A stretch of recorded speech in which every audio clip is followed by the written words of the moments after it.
आइए श्री राम कथा की ओर चले। प्रभु श्री नारायण के बच्चे स्थल पर जब भृगु ऋषि ने पादप परिहार किया तो प्रभु श्री नारायण भृगु ऋषि के चरणों को सहलाने लगे। कहा, गुरुदेव, हमारा बच्चे स्थल इतना कठोर है और आपके चरण कमल बड़े सुकुमार सुकोमल है, आपकी कहीं चोट तो नहीं लगे गुरुदेव?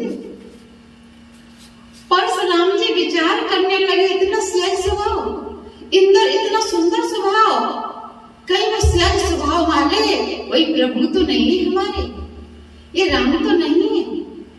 जिस निर्गुण निराकार ब्रह्म ने सगुण साकार के रूप में धरनी पर प्राकट जिसका हुआ है वही तो नहीं है, मेरे प्रभु तो नहीं है इतने सहज स्वभाव वाले।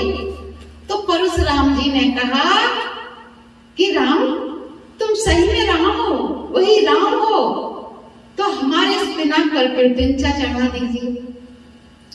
देखिए, परशुराम जी का हाथ जो चेतन था वो जड़ बन गया, और जो पिनाक जड़ था वो चेतन बन गया, अपने आप प्रभु श्री राम के हाथों में पहुंच गया। प्रभु श्री राम ने कृतज्ञता चढ़ाई और कहा, बताइए गुरुदेव, इसको कहाँ छोड़ूं? परशुराम जी ने कहा कि राम, हमने अभी तक जितने भी क्षत्रियों को मारा है सभी दोषी क्षत्रियों को मारा है, लेकिन दोषियों के साथ साथ में एक आध निर्दोषी की भी हत्या हो गई हो। तो जो निर्दोषियों का पाप मुझे लगा है उस जगह आप छोड़िए, मैं पाप मुक्त हो जाऊं, और जो मेरे अंदर इतना क्रोध है मैं शांति में बैठ करके आपका भजन नहीं कर पाता, तो क्रोध मेरा समाप्त हो जाए, मैं क्रोध से मुक्त हो जाऊं, शांति में बैठ करके एक स्थान पर आपका भजन करूं। तो प्रभु श्री राम ने परशुराम जी को मुक्त किया उस पाप से और क्रोध से मुक्त किया है। परशुराम जी ने प्रभु श्री राम को प्रणाम किया है, प्रभु श्री राम की जय जयकार करने लगे। प्रभु श्री राम की जय जयकार करते हुए जो ब्राह्मण के 9 गुण होते हैं उन 9 गुणों का गान करते हुए परशुराम जी चले गए। जो सभी देशों के राजा यज्ञशाला में बैठे हुए थे विचार करने लगे कि जब परशुराम जी इनकी जय जयकार करते हुए चले गए हैं तो मैं तो कुछ भी नहीं हूं। सभी राजा एक एक करके खड़े होकर के नीचे को दृष्टि करते हुए जा रहे हैं, लज्जा के कारण नीचे को दृष्टि करते हुए सभी राजा जा रहे हैं। जनक महाराज आनंदित होने लगे। जनक महाराज ने विश्वामित्र जी से कहा कि गुरुदेव आप बताइए आगे क्या होना चाहिए। विश्वामित्र जी ने कहा कि राजन, पीली चिट्ठी भेजी अवधपुरी के लिए। यहाँ पर देखिए मानस का दर्शन करा रहे हैं। मंगल मूल लगन दिन आवा और हिमृत अगन मास सुहावा।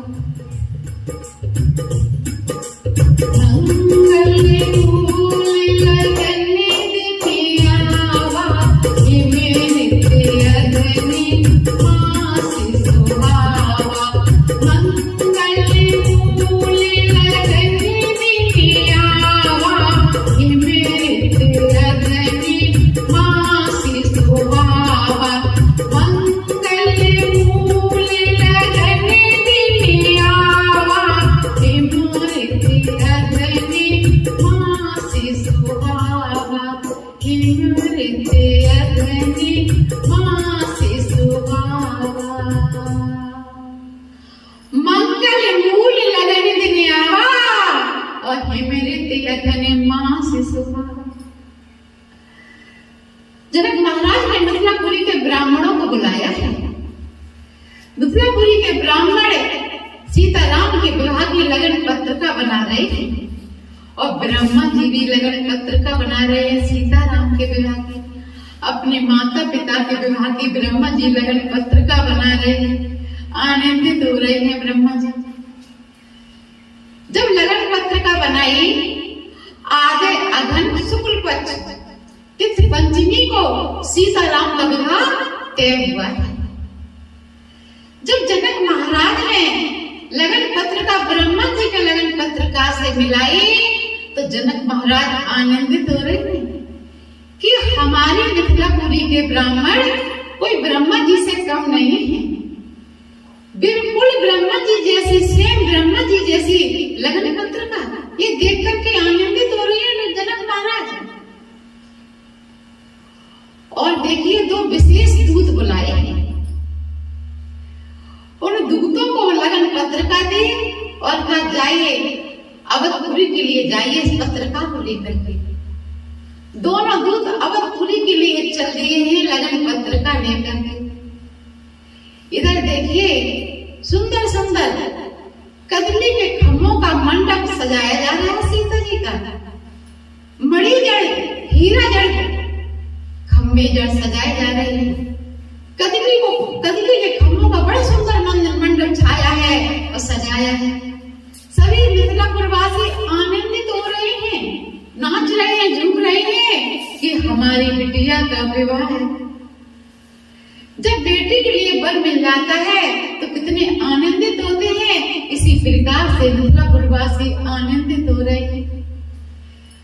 इधर देखिए मानस का दर्शन करा रहे हैं। जब दोनों दूत अवधपुरी में पहुंचे हैं,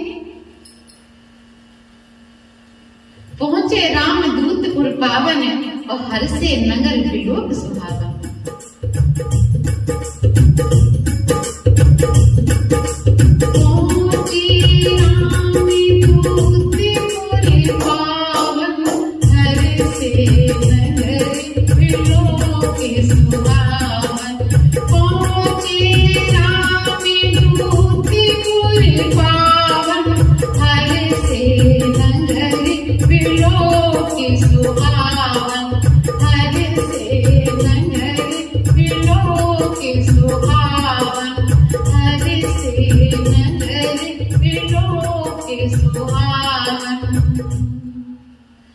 मिथिलापुरी की अवधपुरी की शोभा आवा परिवार को देख करके मिथिलापुरी के दोनों दूत आनंदित हो रहे हैं।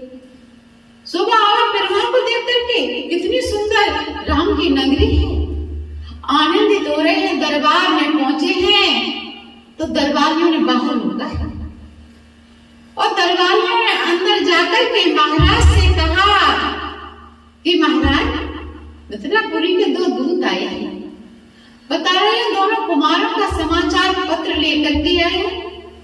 देखिए जब से विश्वामित्र जी के साथ दोनों कुमार गए तब से कोई समाचार नहीं मिला था।